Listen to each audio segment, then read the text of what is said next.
gone to sleep now, third grader of mine.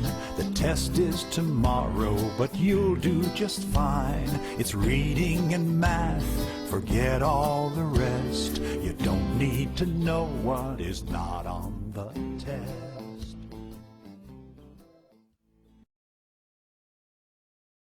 We are talking about standardized testing. Here's the question: how much is too much? Are we doing a disservice in the end to students through the way that standardized testing is currently done? Is No Child Left Behind working? And what can the key stakeholders, the parents, the students, the teachers, and others in the community do to ensure that students are in fact properly prepared? Let me move this over a little bit.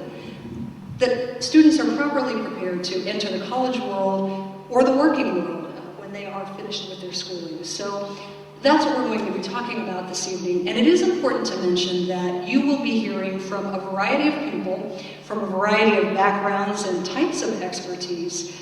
But I think what you'll hear is that the point of this discussion is really to take a long, hard look at standardized testing and to ask some hard questions about its overall effectiveness.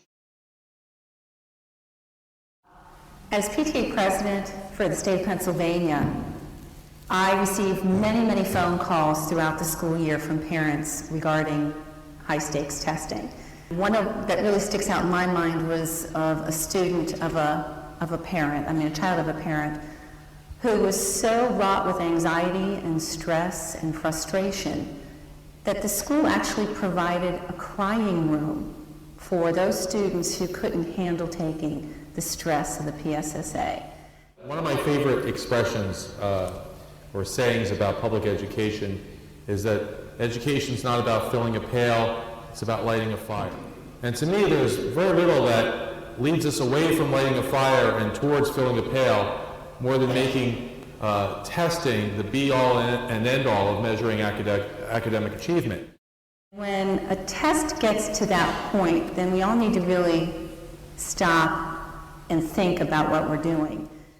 It's actually changed quite dramatically with the implementation of the No Child Left Behind Act and the mandated testing and the pressures that schools are now experiencing that they really hadn't experienced in such a degree before.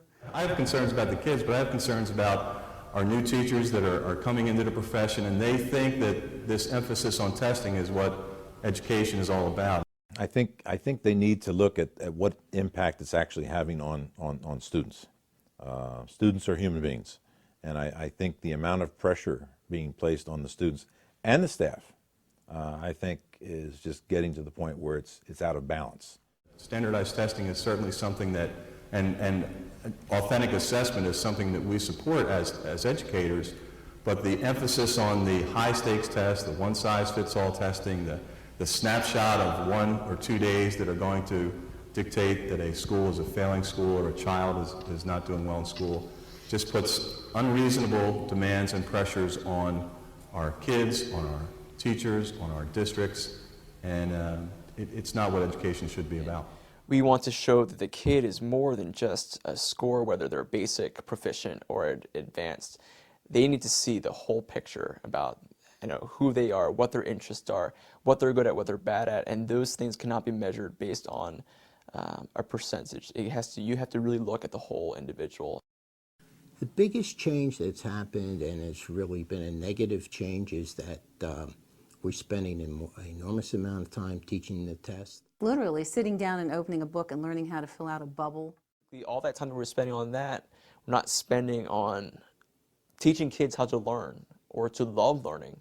There are fun activities that teachers that would do, like to reinforce a skill. In which to debate or to think critically, those things are not tested. Are you willing to give up art, music, drama, field trips, assembly programs, recess in some schools? All of those scores come at a price.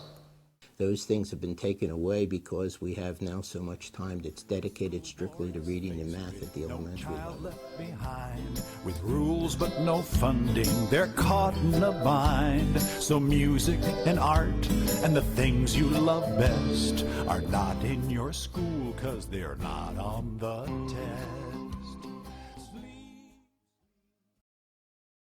And it's not just the teachers and the kids that have to be held accountable, but there needs to be accountability on the part of the policymakers that pass these laws and set up these tests and then underfund.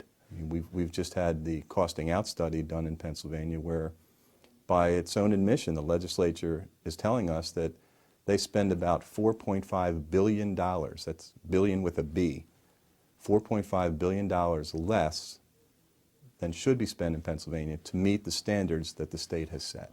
As a comprehensive technical high school, as the Bucks County Technical High School is,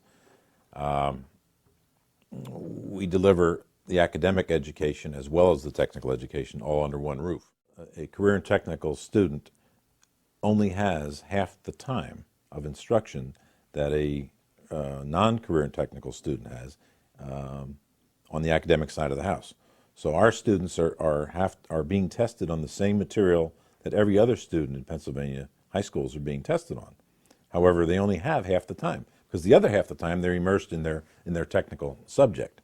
Special education teachers are operating under two conflicting laws. We're told under IDEA, the Individual with Disabilities Education Act, that we should instruct students at their ability level. And No Child Left Behind says we take those same students and test them at their grade level. And you may have an 8th grader who doing the best they can with the resources of a quality school district that's reading at a 5th grade level. And that 5th grade student has to take the 8th grade test. That you take. Remember your teachers, their jobs are at stake. Your score is their score, but don't get all stressed. They'd never teach anything not on the test.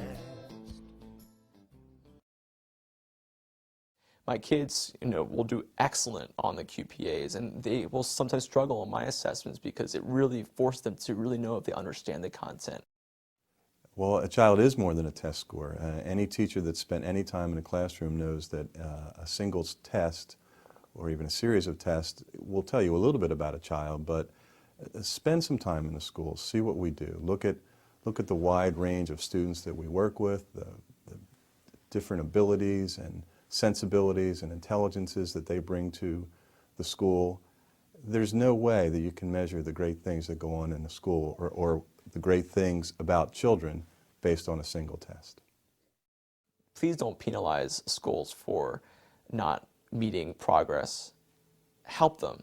That's what standardized testing should be used for, and I hope that they'll be used so in the future. I tell you, once PSSAs are over, the culture, the demeanor of a school is completely different. They should be learning a well-rounded curriculum. It shouldn't be narrow. It should include the arts. It should include gym class. It should include recess. That there is more to school than just taking tests. Well, there is a great way, too, that you can reach those legislators and that you can let your school board, your local, state, and national lawmakers know how you feel about No Child Left Behind. That is to join Friends of Public Education. If you are not already a member, this is your official invitation to join. All you have to do is provide your email address. If you progress, you'll learn there's a lot that is not on the test.